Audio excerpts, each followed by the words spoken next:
পাথর মারতে মারতে মহিলাকে মৃত্যু দেওয়া হলো। এক সাহাবীর গায়ের মধ্যে গিয়া ছিটকানি দিয়া কিছু রক্ত তার জামার মধ্যে পড়ছে। খালিদ ইবনে ওয়ালিদ রাদিয়াল্লাহু তাআলা জামা মুছতেছেন আর মহিলারে লানত দিয়া বলতেছেন, অভিশাপ দিয়া বলছেন, এই নাপাক মহিলার গায়ে রক্ত আমার গায়ে লাগছে। নিজের ছোট মনে করতেছেন। আল্লাহ নবী ডাক দিয়া বলেন, রে খালিদ, কারে তুমি নাপাক বলতেছো? কারে তুমি নাপাক বলতেছো?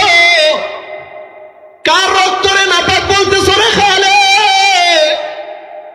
এই মহিলার তওবা যদি গোটা মদিনার সমস্ত পাপী মানুষগুলোর কাছে বন্টন করা হয়, এই মহিলার তওবা সারা মদিনাবাসীর জন্য মুক্তির কারণ হয়ে যাবে কিনা?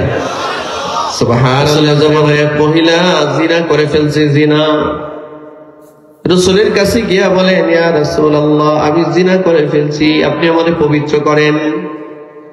আমার পেটে বাচ্চা আছে, বাচ্চা জিনার বাচ্চা, ওয়ালাদুজ জিনা। রাসূল তার থেকে মুখ ফিরায় নিছেন, বলেন যাও, তুমি এখন যাও। জিনার বিচার কি ইসলামে জানেননি? কোন বিবাহিত পুরুষ আর নারী যদি জিনা করে, বুক পর্যন্ত মাটিতে গেড়ে তাদেরকে পাথর মেরে হত্যা করতে হয়। নবীজি মুখ ফিরায় নিয়ে বলেন, যাও, তুমি যাও, তোমার পেটে বাচ্চা আছে, এখন তোমার উপরে শরীয়তের বিধান কার্যকর করা যাবে না। মহিলা চলে গেছে। বাচ্চা প্রসব হওয়ার পর, প্রসব হওয়ার আগ পর্যন্ত মহিলা প্রত্যেক দিন সিজদায় পড়ে লম্বা সিজদা দিয়ে আল্লাহর কাছে মাফ চাই, মালিক ভুল করে ফেলেছি, জিনা করে ফেলেছি, বাচ্চা চলে এসেছে। আপনার নবীর কাছে গিয়েছিলাম তওবা করার জন্য, আপনার নবী ফিরত দিয়া বলে, বাচ্চা প্রসব হওয়ার আগ পর্যন্ত যেন ওনার কাছে না যায়। জানি না, বাচ্চা প্রসব হওয়ার আগে যদি আমার মরণ হয়ে যায়, আপনি আমারে মাফ করে দিন। বন্ধু, আল্লাহ তাআলা বান্দারে যখন মাফ করে, শুধু মাফ করে না, আল্লাহ তার গুনাহগুলো মুছে দেয়। সুবহানাল্লাহ, জোরে বলেন। ওই মহিলা সাহাবী অনুতপ্ত, কান্না করে আর কান্না করে। বাচ্চা প্রসব হয়েছে, 40 দিন যায় নাই, ছোট বাচ্চাটাকে কোলে নিয়ে নবীজির কাছে গিয়া বলে, হুজুর, বাচ্চা প্রসব হয়েছে, এখন আপনি আমার উপরে জিনার হদ কায়েম করেন। জিনার যে বিচার আছে, আমারে, মানে মহিলা নিজের দাবি করতেছে, আমারে অর্ধেকটা পর্যন্ত মাটিতে গেড়ে আপনি আমারে পাথর মেরে হত্যা করার আদেশ দেন। একবারের জন্য মহিলা তার শিশু বাচ্চা চিন্তা করছে না। এইটারে বলে তওবা, এইটারে বলে তওবা, এইটারে বলে তওবা। একবারের জন্য মহিলা ভাবছে না, আমি যদি মরে যাই আমার এই শিশু বাচ্চার কি হবে। অথচ আমাদের সমাজে কত মহিলা আছে, শুধুমাত্র তার বাচ্চাটারে, ছোট বাচ্চা বলে বুকের দুধ পান করায়, বলে বাচ্চা পেশাব করে, বলে নামাজ ছেড়ে দিছে। আছে না এরকম? অজুহাত বের করছে, বাচ্চা পেশাব করে দিছে, এই জন্য নামাজ পড়ে না। অথচ এই মহিলা মারা গেলে তার বাচ্চা কোনোদিন তার এই বেনামাজির কোনো দায়ভার নিবে না। ঠিক কিনা ভাই, ধরে বলেন। মুসলমান ভাইরা আমার, আল্লাহ রাব্বুল ইজ্জত ওয়াল জালাল এই মহিলা উপরে এতটা দয়া করছেন। রাসূলুল্লাহ সাল্লাল্লাহু আলাইহি ওয়াসাল্লাম তো দয়ার সাগর। নবীজি বললেন, আচ্ছা, তুমি যে তোমার এই শিশু বাচ্চাটা নিয়ে আসছো, তুমি যদি এখন মরো, এই বাচ্চা পালবে কে?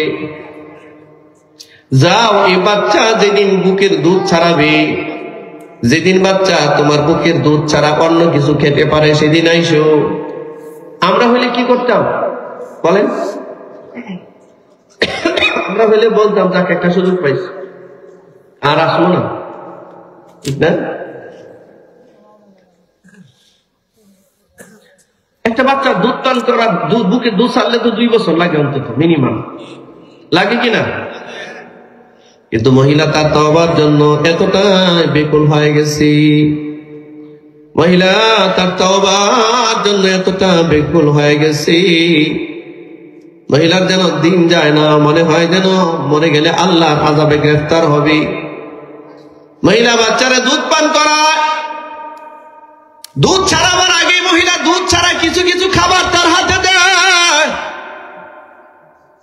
একদিন মহিলা তার বাচ্চার হাতে একটা রুটি দিয়া নবীজির কাছে নিয়ে আসছে, ইয়া রাসূলুল্লাহ, আমার বাচ্চা এখন আমার বুকে দুধ ছাড়া রুটিও খাইতে পারে। নবীজি যখন বাচ্চার হাতে রুটি দেখছেন, আল্লাহ রাসূল সাল্লাল্লাহু আলাইহি সাল্লাম একজন সাহাবীর আন্ডারে এই বাচ্চারা, সাহাবীর জিম্মাদারিতে এই বাচ্চাটা দিয়া সকল সাহাবীকে আদেশ করলেন, এই মহিলারে ধরে মরুভূমিতে নিয়ে যাও, অর্ধেক পর্যন্ত মাটিতে গাড়ো, তারপরে পাথর মেরে হত্যা করো। মহিলারে নিয়ে যাওয়া হলো, অর্ধেক পর্যন্ত মাটিতে গাড়া হলো, চতুর্দিক থেকে বৃষ্টির মতো পাথর মেরে মহিলাকে সঙ্গে সার করা হলো, হত্যা করা হলো। মহিলা বড় বড় পাথর যখন মাথায় গিয়া পড়ে, মাথাটা ফেটে গেছে, চেহারার মধ্যে পড়ছে, নাক মুখ ভেঙে গেছে, ফিনকি দিয়া রক্ত বের হচ্ছে। সবাই দাঁড়ায় আছে, মহিলার ভিতরে একটু অনুশোচনা নাই। মহিলা হাসি মুখে মৃত্যুবরণ করতেছে, চেহারার মধ্যে কোনো কান্না নাই, চিৎকার নাই। মহিলা যেন একটা জিনার কারণে নিজের জিন্দেগিটা এমন ভাবে সাজায় নিচ্ছে, আমার জীবন দিয়াও যদি আমি তওবা পেয়ে যাই, কবুল হয়ে যায়, তো আমি সফল হয়ে যাব।